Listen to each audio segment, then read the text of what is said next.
morning, Marta. My name's Bianca, and welcome to Yarn with B, living your life on your terms. I am super duper excited. I have the most amazing, inspirational guest. She just blows my mind every day. She is so talented. So we've got Justine Martin coming in, and this woman is the queen of resilience. She is pushing boundaries like you would never, ever believe and guess. Now, it's really important that we don't define ourselves by the things that happen to us. However, Justine is beyond incredible. She has and lives with multiple sclerosis. She also has had 3 major heart surgeries. She has had 3 primary cancers and still lives with that journey, amongst a raft of other things. Now, I tell you what, most people would just go, that's it. I'm done. You know, I will live life however it looks like. But not Justine. Justine went, hell no. She said, I'm going to do things differently. And she started her own business, not just one business, 7 businesses. And she is pushing boundaries, writing books. She is an author. She is a speaker, international speaker. Oh my gosh. She is a winner of some incredible Women in Business Awards and business awards. Just everything about her is incredible. And I am honoured to call her my sister because she is beyond amazing and inspiring. So I'm going to bring Justine Martin up and we're going to have a little yarn. Hi, B. Hello, gorgeous. How are you? Well, I'm great. That was some introduction. Can I carry you around off my right shoulder? Sure.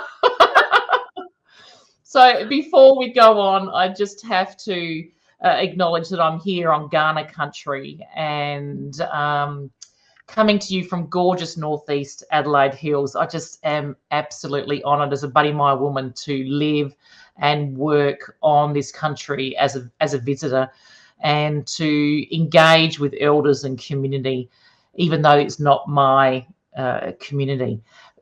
What country are you on? Whose country are you on? I knew you were going to ask me that, and I always the name's about this long. Wadawurrung. I think it's okay. Yes. Yep. Yeah. Deadly. Right. Awesome. Right. Yes. So recognising that we're on different countries, and there were hundreds of different Aboriginal countries when we first when colonisation first occurred. So anyway, let's talk about what we're here for. Now, living your life on your terms. You know, so often we hear this. We're told that we need to look a certain way or be a certain way or live life a certain way.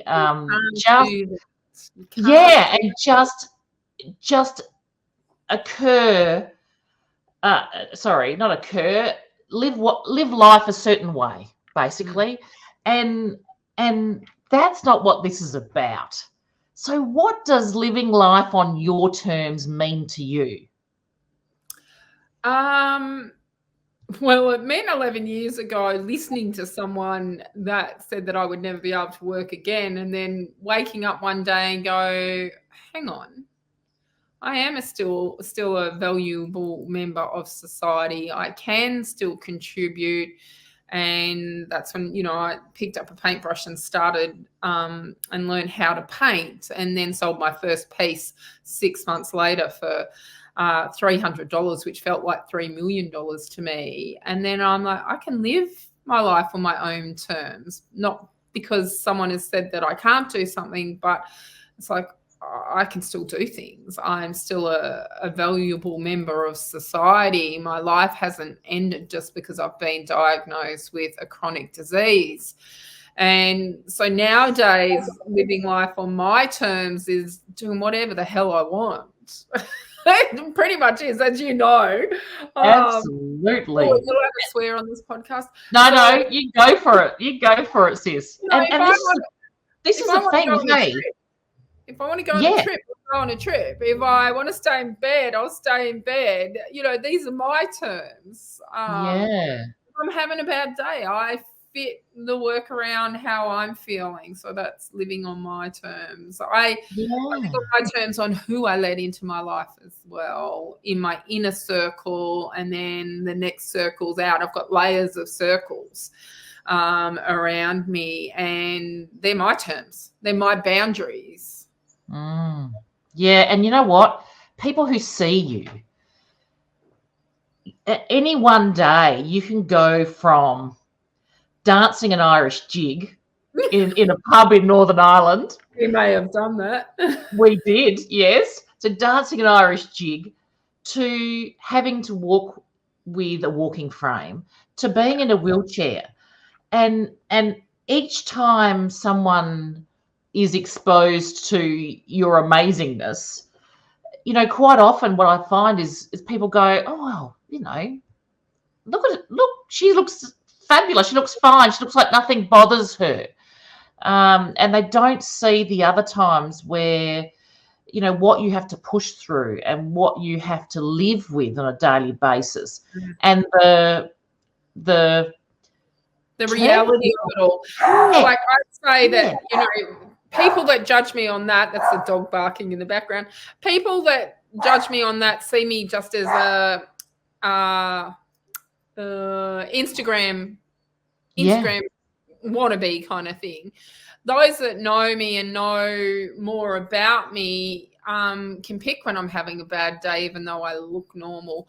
And it's not until I use a mobility aid that people go, oh, she has got something wrong with her. And unfortunately, at the moment, I'm having to use that mobility aid a little bit more than what I like to. Because as we know, came back and got COVID, and then that has just done a spiral of events through my body where, most people recover quite quickly from COVID. It is bringing on a mild MS relapse and bringing my cancer back as well. So I try and be my authentic self. Well, I am my authentic self. It takes too much energy to try and be someone that you're not, and you slip up then when you're doing that. And I do live streams from my bed, from hospital, from my lounge. Occasionally a little bit too much alcohol from the pub. I'll do a live stream because it is my authentic me, and that's living life on my terms. There's no false when it comes to me. You get what you see, and depending on what day that is and what my body's up to, it can be a shock for some people, because they have this picture in their mind. They might see a profile picture of me where I'm all glammed up and that, and I'll answer the door and I'm in tracky pants and I'm grey, and I haven't had a shower in a day or two because that's too much energy to go and do that. So I fluctuate so much with my energy and day-to-day things. But I try and live the best day I possibly can each and every day. That's because we don't have a limitless time here. That's it. And it's interesting because the way I look, whilst you have a disability, this is the way I see you. Yep. Whilst you have a disability, you don't have a disabled mentality.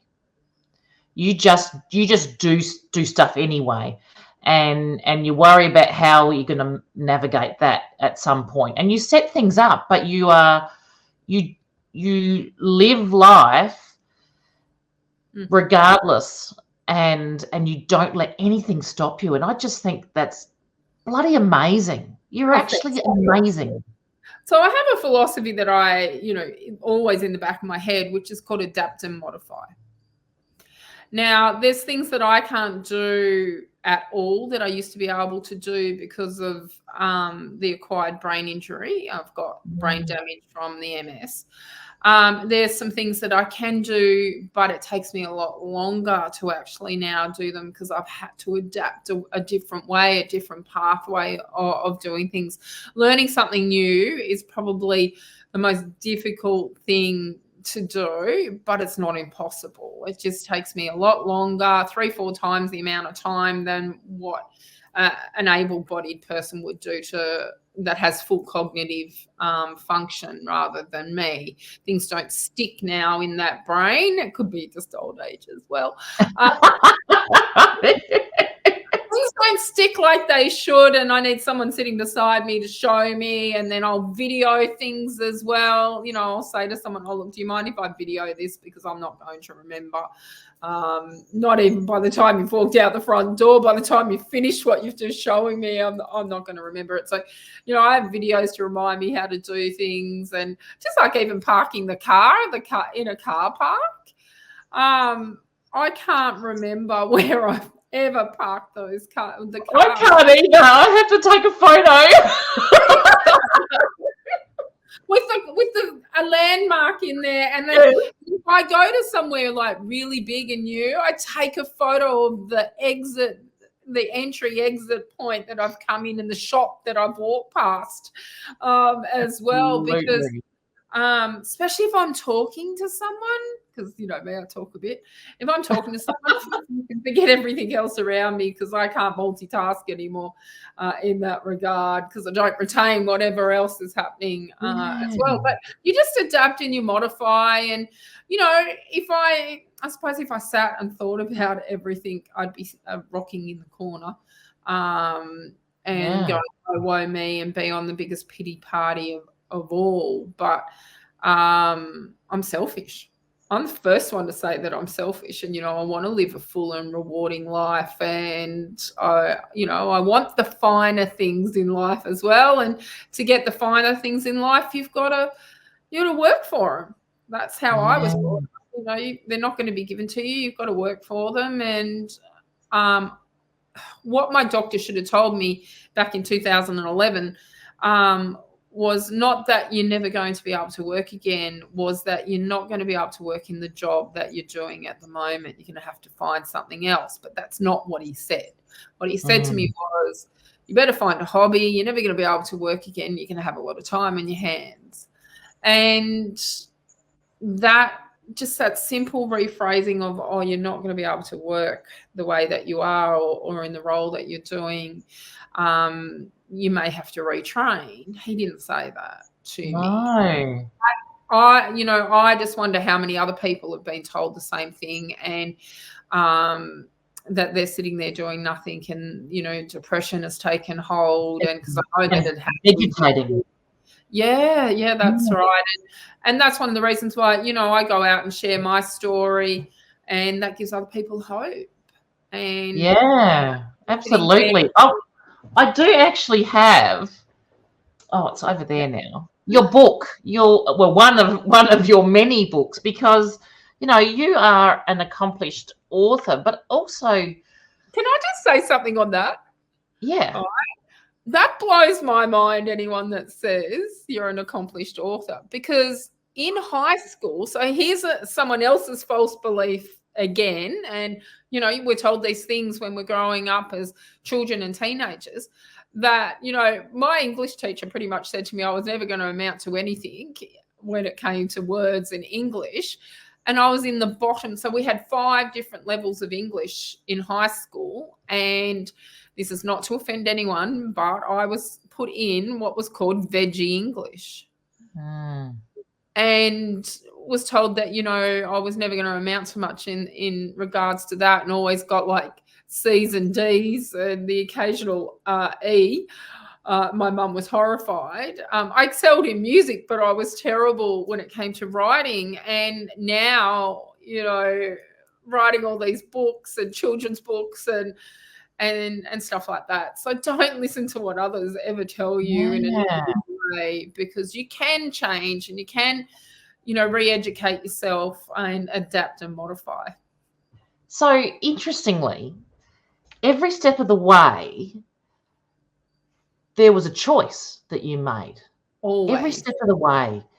Yeah. you were constantly reinforced by people's expectations or people's thoughts about who you are, what you can amount to be, your skill level, and your value. So many times, and you know what? Each one of those points could have actually been the time when you said, "Oh, okay, maybe I can't write," or "Oh, okay, I've got a chronic illness. Maybe I can't do that. Maybe I can't work at all. Maybe I just have to sit at home and watch TV." Every step of the way, where other people may have actually listened to that because they were coming from people in positions of power, doctors, teachers, all of those things. Well, a lot of them were my peers. Yes. And, like I was in a marriage that I knew I shouldn't have been walking down the aisle with him, and I was morbidly obese. I was 46 kilos heavier than what I am now. And he used to be continually telling me, "You're lucky that you've got me. No one else will ever want you." Constantly saying that to me until one day I started losing weight. And every kilo I tried taking off, he tried putting 2 back on. And it wasn't that anyone else would want me. It was like he didn't want anyone else to be looking at me. I'd become his possession. And I'm like, no, I'm going to live life on my own terms here, not one that you're dictating to me. And I kept losing weight. And when I'd lost about 12, 13 kilos, that was when our marriage totally had dissolved and I got my voice back. Yeah, I love that. Got my voice back. Not only had I lost, that amount of weight, and I knew that I still had, quite a lot of weight to go, but I'd gotten my voice back. He could no longer control me or control the food that I was putting in my mouth. So I knew that was up to me. So, and then when I'm never going to put myself in that position ever again. I'm a slow learner when it comes to that one, but anyway, that's another podcast. But yeah, so all these choice points in your life could have meant that you lived a very different life. And the bit I love about you is that, one of the many bits that I love about you, apart from the fact that you're smoking hot and you're super smart and incredibly talented, is that you also shine a light on others. So your book, Whispers of Resilience, and it's literally over there. What I might do is I might pause while they can edit this out and I can grab it. Hang on a sec. You hear that, Aubrey? You've got to pause this bit out. Yeah, she knows. I'll go back and I'll get it. I'll get my nana rug here. Okay. All right, we're ready to go again. So, this book, you not only talk about your experience, you shine a lot on others. And that's for someone like me who's community is really important and giving back to community is really important. So what this shows to me is that you're about, you can see this is where your little bit is. You're about giving back. I think in that book. I know I'm number 17, I think, in there. Yeah, and so tell us about what that process was like, because what you're doing is these are all stories of MS, aren't they? People living with MS. Well, there's 25 of us with MS in that book, and there's one guy that's got PLS, and he was diagnosed with MS and was misdiagnosed. So I felt it that he got put in there as well, because how many other people may have been misdiagnosed and they've actually got something else. So PLS is like the big sister brother to MLD, MND, motor neuron disease, MND. And so I put a call out asking for people to contribute into the book, because we wanted to raise awareness of I wanted to raise awareness of what MS actually does, because everyone knows and how people live with it. Yeah, that's right. Everyone knows of MS, but they don't know what it does on a daily basis. And so, going back to what we were talking about at the start is, you can look at me one day and I look fine. And it's like, oh, she's got nothing wrong with her. And the next day I'm on a walking frame. Yeah, that's because my legs have on today. Yeah, And that's fluctuating. You never know how you're going to wake up. yeah, that's Yeah. right. Or you can start off really good in the day and then, you go down like a bag of shit by the afternoon or by lunchtime. And then, you can lie on the lounge for a little while and it's like, oh, cool, I'm good to go again. I can get up and move around. So I wanted to bring awareness to the community there's some amazing people. Well, everyone who gets MS is pretty amazing, because what they've got the challenges of what they've got to do each and every day just to get out of bed. But I wanted to put together this anthology and share it to the wider population. And we're donating a percentage back of the profit of the sale of the books to MS research. And that was really important to do that because, Jesus, I want a cure. I'm the fourth one in my family to get it. And, I want it to stop before it goes down the line any further. It's not hereditary, but there's that genetic predisposition there. So that book is one of my most proudest moments. And it's still sitting in the top 5 in Amazon in Australia. And an amazing bunch of people that all got together and formed a community. And I'm all about communities. I know you're about community. I'm about community as well. And that's what's missing from society, as far as I'm concerned. When we grew up back in the 70s, the 80s, we had community. Everyone knew everyone in the street. And if something went wrong, you could go to your neighbour. And not just borrow a cup of sugar, but you could go to your neighbour if something went wrong. And we don't do that anymore. I will guarantee you that most of your listeners don't even know their neighbour's first name. They'll only have their phone number in the case of emergency, which just blows my mind, because if something goes wrong, they are the closest person. We live in a farming kind of community here, and so those qualities are still very much they are around. That's the thing. They are in the rural areas, but not in the cities. And I'm in a large regional town. I'm in the second largest city in Victoria, being Geelong, and it's amazing how many people just don't know their next door neighbours. And that spirit, when I grew up, this is around Christmas time now. When I grew up, there were Christmas parties and in the street. And, there were neighbours got together. Yeah, not in our streets. We used to do, what was it? They would put hay on a, how we even were allowed to do this, hay on a big trailer. And we would all be sitting on the hay, driving through the country roads. People will be drinking and laughing, and anyway, it's amazing that it even was allowed then. No seatbelts.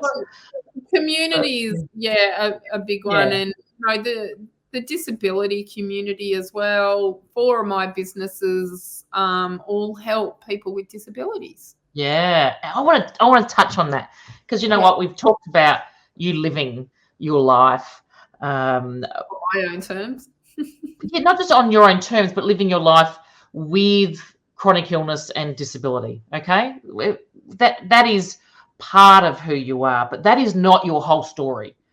No. And well, in the intro, I said, you don't even just started one business; you've started 7. Oh no, that's nuts, isn't it? It's crazy, but it's great crazy. I think it's awesome as someone who has a few myself. Most of them, feed into each other and that as well. Absolutely. Except for, I've got a cleaning business. So tell me, tell everyone what are your businesses? Tell us. Okay. So there's Just Art. So Just Art comprises of, I'm now a multi-award-winning artist, illustrator, and we do art and wellness classes here for people with disabilities. So fantastic. Yep. Then there's Resilience Mindset. So when I went through all the chemo and the cancers and all of that, everyone wanted to know my secret on why I'm so positive. How have I built my life around it all. And so I started coaching and consulting and doing keynote speaking, all on resilience, hence why I'm known as the Queen of Resilience. Then there's Team Fingerprint. So that's more in a corporate situation, and it's a cross between Just Art and Resilience Mindset. So I go in and do workshops. The first half of the day I facilitate on how people can build their own resilience, and then the second half of the day they get to paint or draw it. So they get to either do a combination painting where the whole office group, whoever it is, can do a big one that goes on the wall, or they can do individual ones and take them home. And then in First Nation way, we call that group story mapping. Yeah, and experiential rather than just being spoken to. So they apply the skills that you've encouraged them to discover for themselves into a creative space. Yeah, form. That's right. And what I do is I teach them the coping mechanisms and the strategies of what they've got to put in place in their life. So then when they're hit with an adversity, they've got those coping strategies already that they can fall back. And that's why therapist, love that. That's why I can bounce back so quickly after every adversity that I go through, because I've got all that strategy working in the background. So then there's Van Gogh decals, which is my artwork on large decals, whichever state you're in Australia, because we pronounce it differently. That goes on caravans and camper vans to help with memory loss.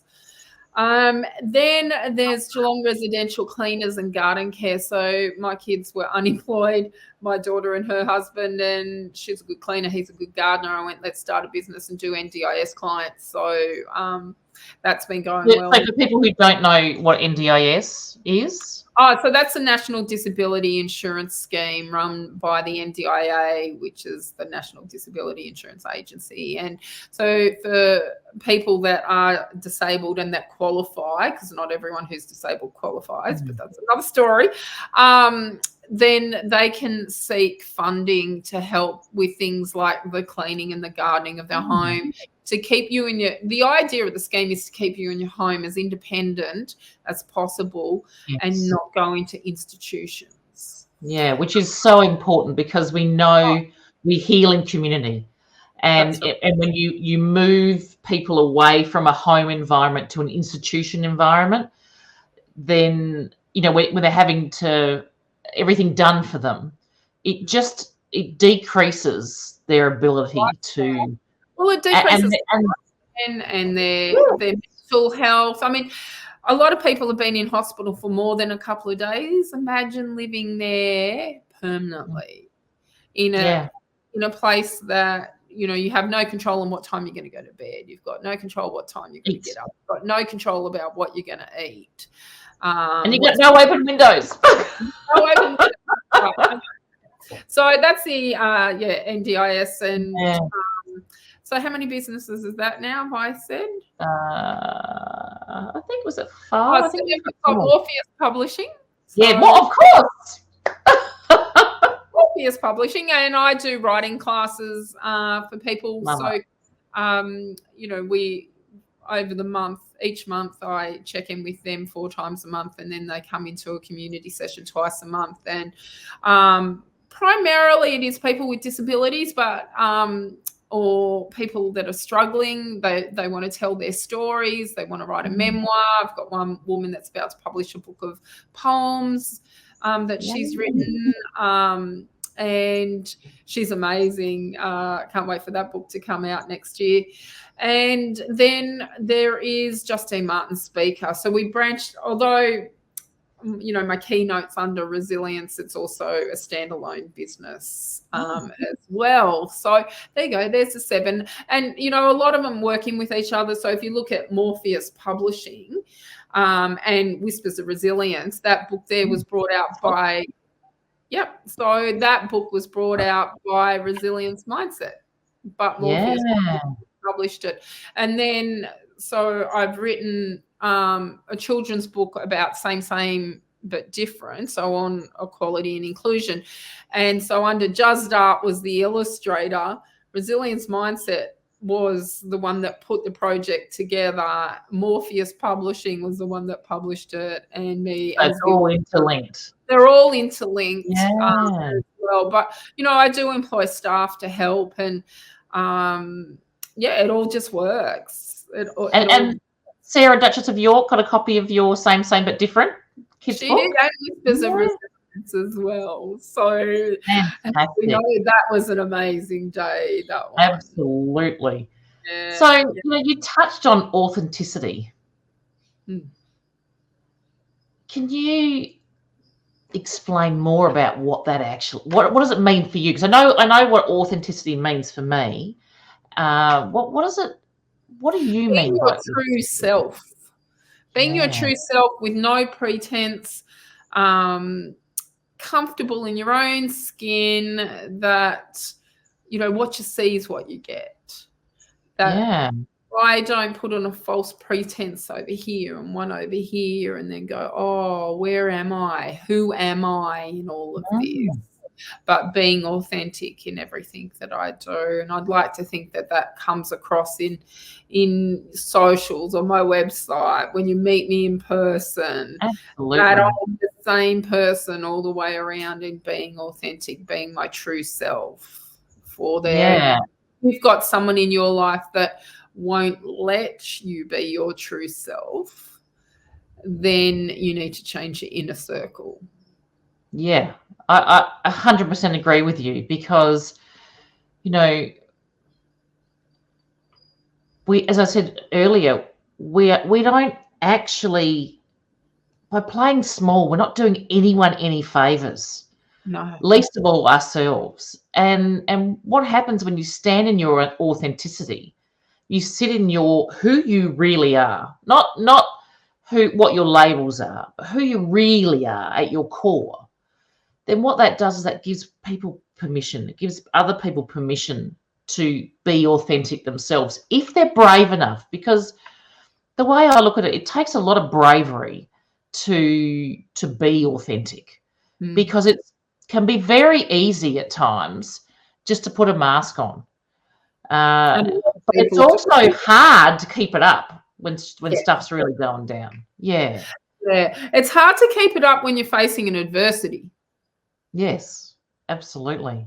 Yeah, and that's where you'll see a lot of those Instagram days crash and crumble, because the life that they've put out to the world isn't the life that they're actually really living. And you may know people personally that do that as well, and it's hard work doing that. I don't have the energy for that stuff. I've got enough energy getting out of bed, let alone trying to be someone or something that I'm not. So I don't even have the energy for that. I mean, we touched on it a bit. You said about choice. I choose to be positive. Now, I'm not positive all the time. It's not positivity porn. But I positivity porn. Have you never heard that before? No, I haven't. I choose to be positive rather than negative. I will look at a situation and go, okay, well, what's the positive in this? I'm facing an adversity at the moment. As you know, my cancer's back, and I'm like, okay, well, what's the positive side of all of this? All right, my body's telling me I've got to slow down a little bit. That could be a positive side of it. I obviously need to write some more in my memoir on this one. That's the positive side of it. Am I angry? Hell yes. But I'm trying not to let that anger and that consume me either, because that won't change anything at all. That'll just make it worse. So in order to remain positive, it's like, okay, well, who fills me up with positivity in my life? Who's in my inner circle that I can embrace? And you're one of them. We chat nearly every day. Yes. Grandbabies, when I see my grandbabies, because I've got 7, and when I see particularly seven businesses, 7 grandbabies. Is there a theme going on here? Lucky number. But when I see them and they're like, "Nan," and I'm like, "Oh, my ovaries," and just that warmth and that love and that positivity and the innocence of them, and that just recharges me. And I see them and I'm like, "That's what I'm living for." Yeah. That's what I'm here is for my family and my friends and my community. Yeah. So, who is Justin Martin? Justine. Justine. Oh, start You again. know what I normally say when someone calls me Justin, but I can't say it all now. I For some can't reason say it all now. that just seems to stick. I keep calling you Justin.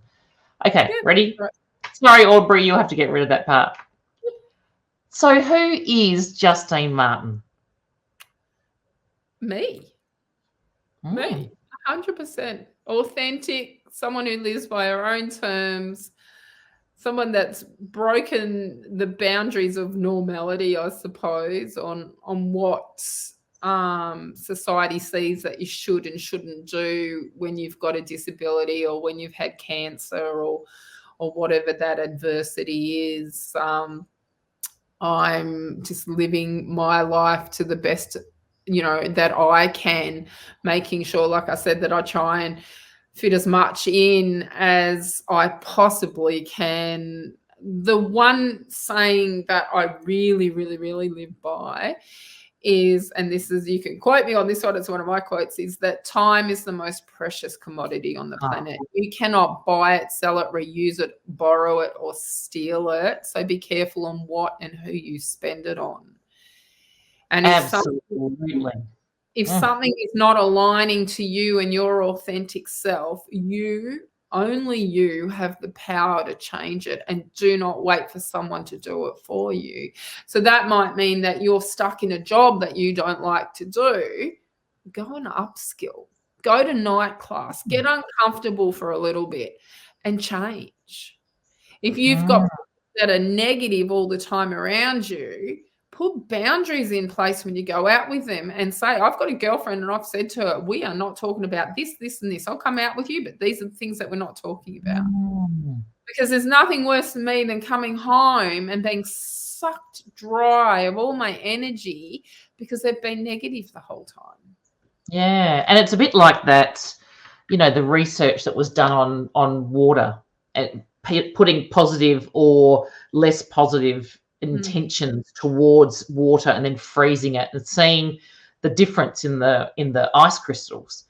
Yep. We to plants. So or plants. We can. We're big plant people, and you speak negatively over a plant in one room and speak positive in the other, and the positive one won't have dead leaves on it. So this is that making sure, one, what Auntie Judy Atkinson says, burn your own wood. So walking the talk, doing your own work. It's one thing to be the queen of resilience.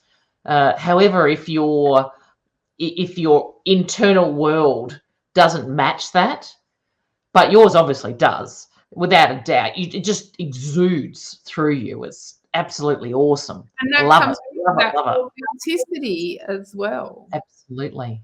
Yeah. Yeah. So moving forward, what's your next big thing that you are like keen? Yeah. Oh, my next. Oh, does it have to be one thing? No. Lots of international travel, international speaking, on their travel buddy. We could have traveled forever, couldn't we? We had to come home, but absolutely could have. Yes. What's another big thing? Oh, look, writing more books, definitely getting the message out there. Talk show next year I'm going on, as you know. I've just dropped that bomb to you, started filming. Helping as many people as I possibly can going forward. Buying another house in the future. Oh, two actually. I'm going to buy my kids a house, and I'm going to buy myself a little holiday apartment in Townsville as well, because I've got one child up there and a couple of grandbabies up there. So, just helping more people, putting more staff on, and enjoying life. Just enjoying it, yeah, life is precious. I can't stress 100%. enough on how precious life actually is. And even when you're facing an adversity, there will be a light at the end of the tunnel, even if it's just a pinprick at the moment. And just keep focused on that. And that's what I do. It's like I keep moving forward. I hope that you send this book to the doctor, the specialist that gave you that feedback, that's it, life's done. I'm birth in March. I might actually hand deliver it to him. Absolutely. I think that's a brilliant idea, because... And that's what we were hoping with this book, with that book, Whispers, was that a lot of the medical professionals would pick it up, because there is a theme in a lot of the chapters on how poorly we have been treated by the medical profession.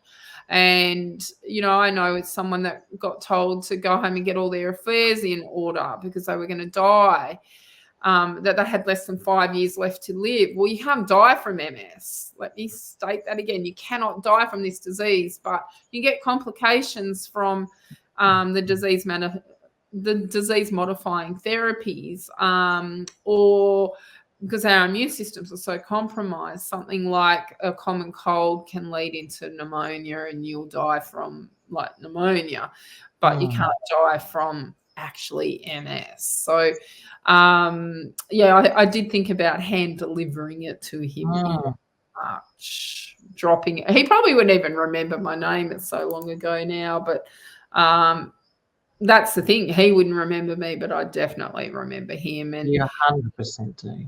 Yeah, for 6 months he kept saying it was my migraines. It's my migraines that were causing all the problems. And I'm like, I've been a migraine sufferer since I was 15. Why has it all changed all of a sudden? And then when I got diagnosed with the MS, he never even apologized for calling it wrong for so long. So, there's so many horror stories when it comes to medical practitioners. And we've got to remember that they are just human. That of course. A lot of them think they've got God complexes, but they are just human and they do make mistakes. And what I have learned from that is be careful what you say to other people. Be really careful what you say, and the limiting beliefs and everything that you pass on to other people.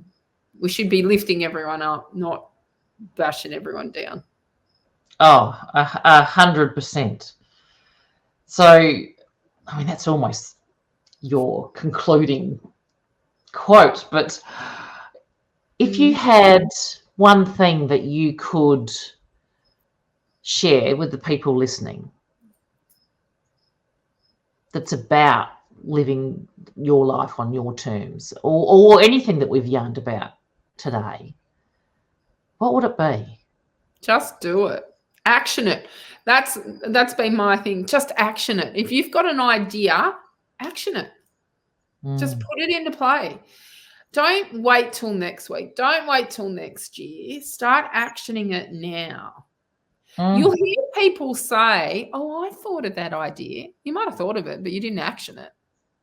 Someone else thought of it and someone else actioned it. Absolutely. So because that's the fear that's stopping you, isn't it? Yeah, but is it a fear of failure or is it a fear of success? Because you could have different fears. Both. Yeah. Right. And most of the time it's a fear of someone judging you.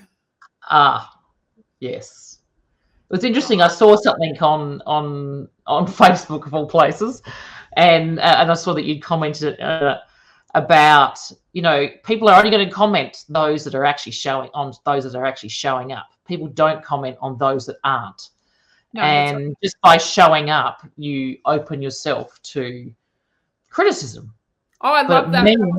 Preacher, what's his name? Yes.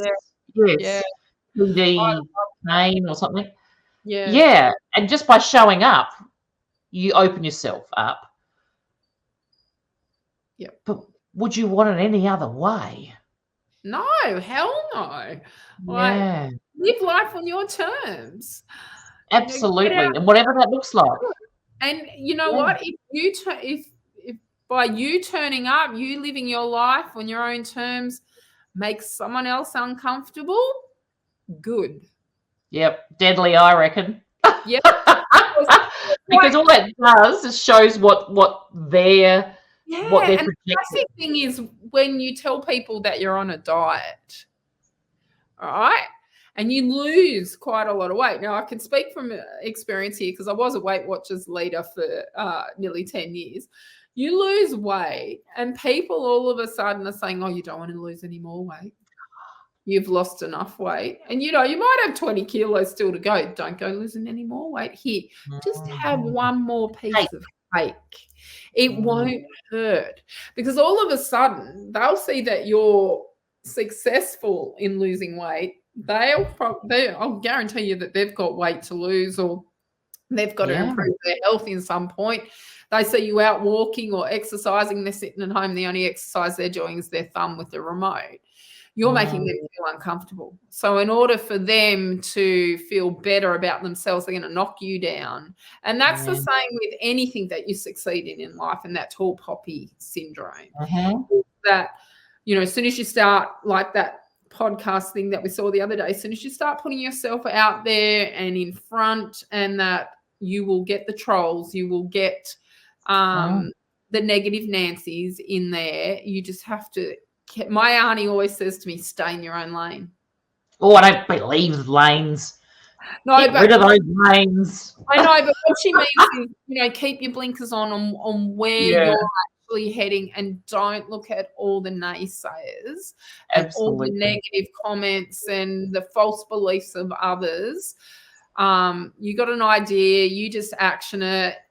You work with someone like me that can help you action it into reality, and taking an idea. You do as well, B, taking those ideas from people and putting them into reality, and just do it. Just action. So just do it and action. I'm all about action taking. Without thinking. Yeah. Because when you just think, then you start to put up all the reasons why not. Yeah. Because you start listening to and I have to say, and I've just written about this in my new mini book, but your inspiration, your comment to me about public speaking, that it's not about you, made all the difference to me. And it may seem, when you say things, it may seem like just a random throwaway comment, but for people who have the ears to listen, it actually changes people's experience. And so that living the life you want to, on your terms, in your way, whatever that looks like, your determination of success,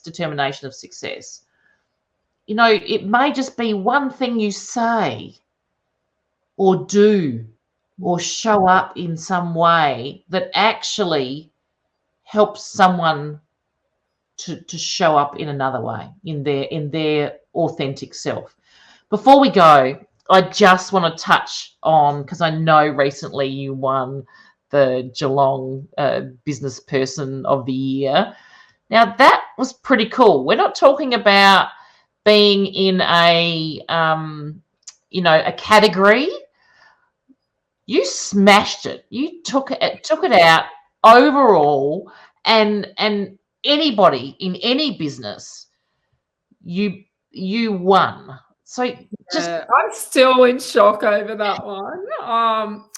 Because there's been, like, previous winners were CEOs of airports and major big businesses in Geelong, and his little old disabled me winning against all these people, and it was just an amazing night. And my public profile is like just lifted now in Geelong. I can't go anywhere now without someone recognizing me. It's a bit bizarre, and people know more about me than what I know about myself in some cases. As well, I've got a few fan club. I've got a fan club now. But you know, I'm the first disabled person to win that Abled Award, and That's just it mind was blowing. mind-blowing. Yeah, mind-blowing to me as well. And, you know, I'd love to stand in front of that doctor and say, hey, thanks for saying that to me, because that's been a catalyst in pushing me to say, no, I can still this. I can still do it. And, you know, winning that award wasn't about, and I stood up in my thank you speech and said this, wasn't about profit margins. Wasn't about that. It's not about that. Winning that award. But they rarely are. Yeah. You know, winning that award to me, I don't have a huge staff, but I do have staff. But one of the judges said that I was an inspiration of life. Absolutely. And that kind of, you know, stuck with me. And then I'm like, well, I am doing what I'm meant to do, and that's give other people hope. And by winning that award and lifting my public profile and showing the disability community as well as the able body community what you can still achieve even with disabilities, meant the world to me. Meant that I'm on my right path, that I am helping people change their lives for the better, not the worse. You absolutely are. And, you know, just, I said, I'm honoured to call you my sister, because you are You make me just a kindred spirit. I just, anyone who's action taking to the level that you are, that, you know, has my admiration and appreciation for you just being in the world. You know, another place that I'd love to see you do some training in is with the medical profession, about the harm that labels give to people, and in the potential to, you know, all the great things that you've done over your life would just have not been there if you had have listened to someone who thought they knew your life better than you. Well, not just that, like the benefit that other people are now getting from me. If I had sat and rocked in the corner and went, my life is over, I'm never going to be able to earn money again, I'm never going to be able to contribute back into society and, you know, share my story, even think about sharing my story, or who want to listen to me, I can't do anything anymore. That disservice back to society, and showing them that anything is possible when you set your mind to it. You just have to adapt and modify and action it, and remember that time is very, very precious, and that if you don't action it straight away, you're going to get to whatever the next decade is, and the next decade, and then the next thing, you're picking out boxes. Yeah. Yeah. Down to, you know, get in there and live your authentic self, and be your authentic self, and, you know, make a success of whatever you want to do in your own life. You might be happy sitting on the lounge just watching TV. I don't think then you'd be the best damn TV watcher that there ever is. So thank you, Justine. Honestly, thanks for having me, Dee.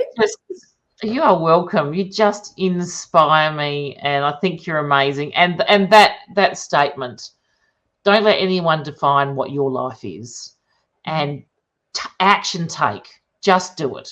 And I just love that. So anyone out there, if you see this amazing woman, you need to contract her, because she is beyond amazing, and she will do amazing things in your organisation.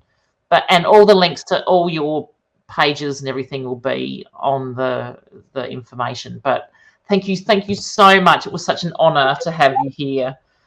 Anyway, you're welcome. Awesome. Thanks for having me on, and thanks for listening, everyone.